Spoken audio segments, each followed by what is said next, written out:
The Eagles are once again starting the season 4-0, just like they started last season. But this season's 4-0 doesn't feel quite the same as last season's 4-0. Welcome to the Bird's Nest Podcast. I'm Joe Donahue. Thank you so much for joining us on this game day evening after the Eagles came away in a nail-biting victory over a division rival, the Washington Commanders, pulling out a score of 34-31 in overtime at home. And really, at the end of the day, this was a game that left a lot to be desired. First off, I'm going to say this very, very clearly up front. A win is a win is a win, and the Eagles are 4-0. And the last time that a team who lost the Super Bowl the season prior started 4-0 was the 1998 Green Bay Packers. They started 4-0 before losing to the Minnesota Vikings in Week 5. And this is something to celebrate. This is something to feel really good about. And yet, something about this start doesn't.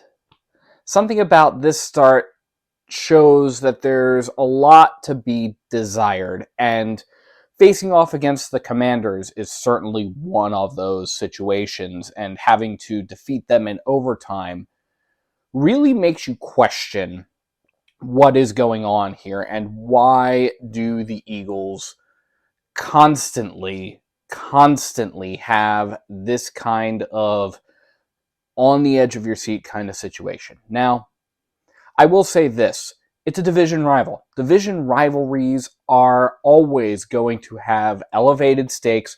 They're always going to be much more competitive. Division rivalries are always going to cause problems. But at the same time, this just wasn't a convincing win. When you look at it, especially when you look at the start that the Eagles had in this particular game, it makes a lot of sense. The Philadelphia Eagles went into halftime down to the Washington Commanders 17-10. It was not pretty, and the only reason why the Eagles were down 17-10 was because of a field goal that occurred at the very end of the first half. That end of first half field goal by Jake Elliott actually did wind up being a momentum changer, and the Eagles came out in the second half playing a much, much, much more dominant game than they did during the first half. In the first half, the Eagles were not great when it came to things like time of possession. The Eagles only had the ball for 12 minutes and 43 seconds compared to the Commanders' 17 minutes and 17 seconds. The Eagles only had 8 first downs when you subtract one of them from penalty. It was 2 first downs by rushing and 5 first downs by passing compared to the Commanders' 14, almost doubling us. Admittedly, again, 3 of those came from penalty, but that's still a significant number, significantly ahead of the Eagles there. The Eagles had total net yards 138 in the first half compared to the Commanders' almost 200 by the time the first half was over. During that first half, Jalen Hurts was 12 for 16 for 116 yards. He was sacked twice, resulted in a loss of 5. He had a quarterback rating of 94.8 through the first half. Sam Howell on the other side, he was 13 for 17, 161 yards. Defensively, the Eagles were able to get a sack on Sam Howell. The sack coming through the hands of Nicholas Morrow. That was a loss of 8 yards. But the Eagles were not, in general, really able to get to Howell at all during the first half. There was one quarterback hit. There were some pressures, but at the end of the day, it was a very, very porous offensive line going into this game. And the first half, defensively, you would have expected a dominant front four in the Eagles' defensive line to really have a much more significant impact. But the Commanders were really able to really remove the threats that were posed by guys like Jordan Davis, Jalen Carter. Again, the only sack came from Nicholas Morrow, one of our linebackers. And the Eagles had committed 6 penalties for 30 yards compared to the Commanders' 2 for 20. That's all during the first half. The Eagles were 1 for 1 in the red zone compared to the Commanders' 2 for 3. But at the end of the day, the Eagles collectively left a lot to be desired in that first half. But then, when Jake Elliott scores the field goal, the momentum shifts, and the Eagles are able to ride that into the second half. And the second half was pretty much all Eagles. The Eagles outscored the Commanders by a touchdown in that second half. The Eagles were heavily reliant on Jake Elliott. Jake Elliott was perfect during the game. He was 4 for 4 at the end of the day, including that first half field goal that kind of started the momentum shift. The Eagles got the ball to start the second half, and he was able to nail another 47-yarder as well as a 36-yarder before the game-ending 54-yard field goal that came in overtime. We'll come to that in a minute. In that second half, Hurts was significantly better. Hurts did go 9 for 15, so completion wasn't as good, but he was able to throw for 174 yards as well as 2 touchdowns, including a 59-yarder that came towards the end of the game. His passer rating was 140 in the second half alone. Sam Howell, 15 for 22, 124 yards. He was sacked 3 times in the second half, cumulative loss of 19 yards. He did have one passing touchdown that came just as time expired and the game went into overtime. So the second half was significantly more dominated by the Eagles. And that was also present in the rushing game. DeAndre Swift was very present in the rushing game early, getting the ball 6 times in the first half, but he was only able to get 20 yards out of that. Jalen Hurts ran 3 times for 7 yards. In the second half, DeAndre Swift ran 7 times for 32 yards, and the Eagles also got Kenny Gainwell into the mix. He ran 4 times for 14 yards only in the second half. Jalen Hurts ran an additional 4 times for 26 yards in the second half. So the rushing game kind of started to pick up a little bit more. The Commanders did do a decent enough job of isolating that out, and that was something to be expected. The Commanders' defensive line, compared to their offensive line, is leaps and bounds better. Now, it's not our defensive line, and honestly, it's not our offensive line for that matter. But the Commanders, they have a really, really good defensive line. It's one of their strong points, and it's one of the reasons why the Eagles weren't really able to get as much on the ground as they would like. DeAndre Swift last week had his second 130-plus yard rushing game. He did not have a 130-plus yard rushing game tonight. Barely crossed the 50-yard threshold. And credit to the Commanders because they were able to isolate out a particularly big threat collectively over the entire game with the 3 rushers. DeAndre Swift, who cumulatively ran 14 times for 56 yards, Jalen Hurts, who ran 9 times cumulatively for 34 yards, and Kenny Gainwell, who cumulatively ran 4 times for 14 yards. The Eagles were only able to get 104 rushing yards when you do the math out. Now, DeAndre Swift does have the Eagles' only rushing touchdown, so that's a big point. That came in the first half. In the receiving game, top target was A.J. Brown. He was targeted 13 times. He had 9 catches for 175 yards, including 2 touchdown catches. So numbers-wise, these aren't bad numbers but that the Eagles are putting up, but they're not good numbers either. There's much more to be desired from this team, and this was definitely not their best performance.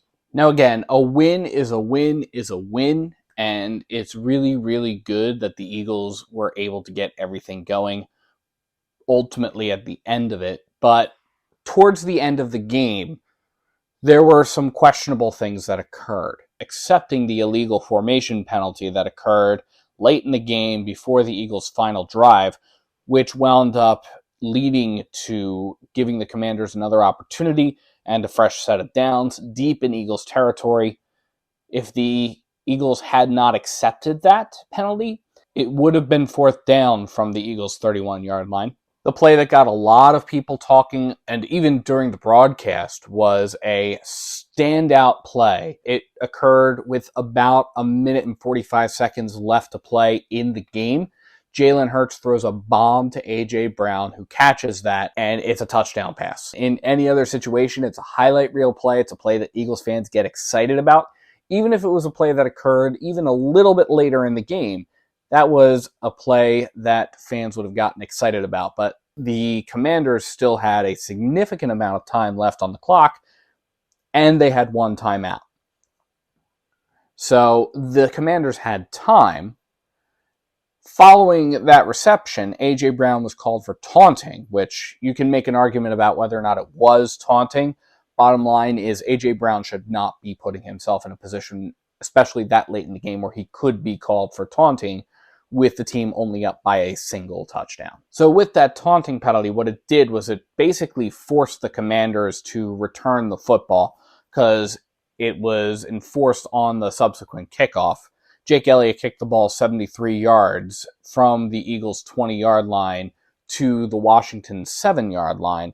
And the Commanders have a really dangerous kick returner in Antonio Gibson, who was able to return that football almost 30 yards. He fielded it at the Washington 7-yard line, and he was officially ruled down at the Washington 36-yard line.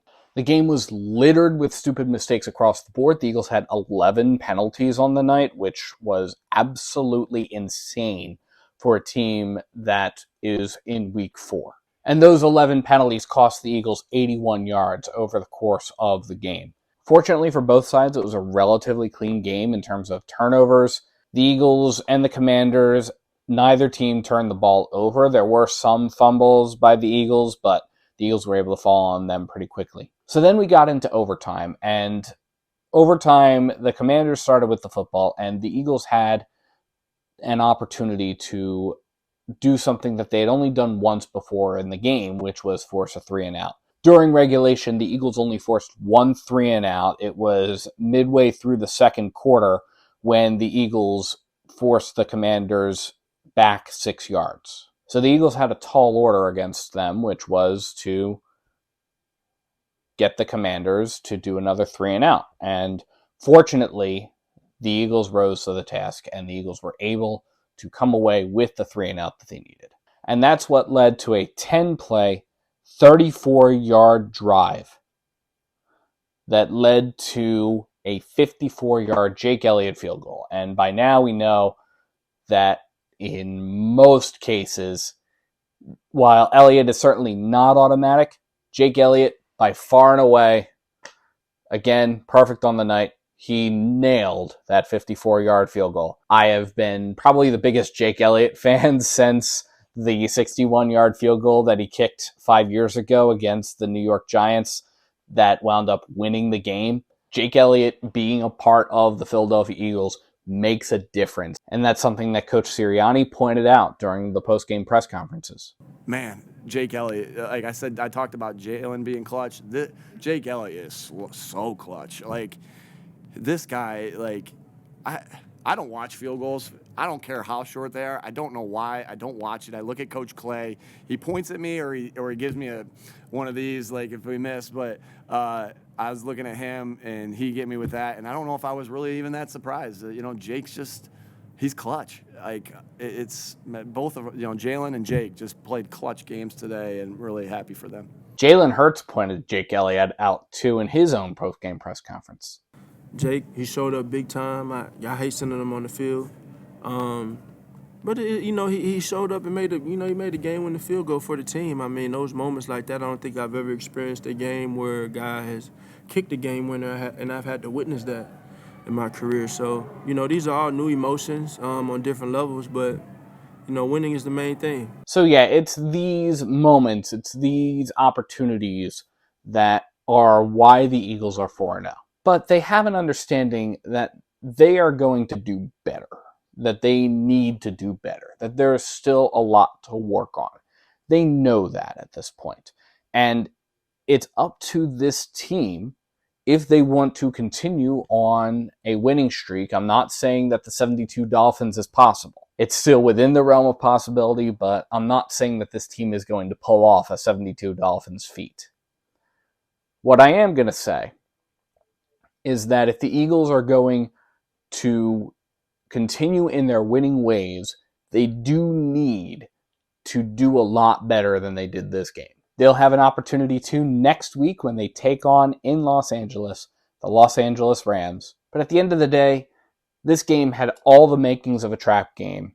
And throughout the game, there were moments when we kind of thought, yeah, the Eagles could fall into the trap. But at the end of the day, they were able to come out with the win. And Eagles fans can celebrate because their football team is 4-0. But let me know what you think in the comments below. What are your thoughts about everything that happened over the course of the game? Anything I missed? Anything that you think is a particularly standout element to this Eagles victory? Let me know. And thank you so much for tuning in to the Bird's Nest Podcast. You can support the Bird's Nest Podcast by liking and subscribing to Bird's Nest Media on YouTube, as well as sharing to your social media pages. You can also find us on SoundCloud, iTunes, Google Play Music, Amazon Podcasts, and Spotify. Please check out birdsnestmedia.com for the latest Eagles news. And if you feel so inclined to support us in a different way, you can check out our Patreon link in the description below, as well as at birdsnestmedia.com. Thank you so much for tuning in, and let's go Eagles.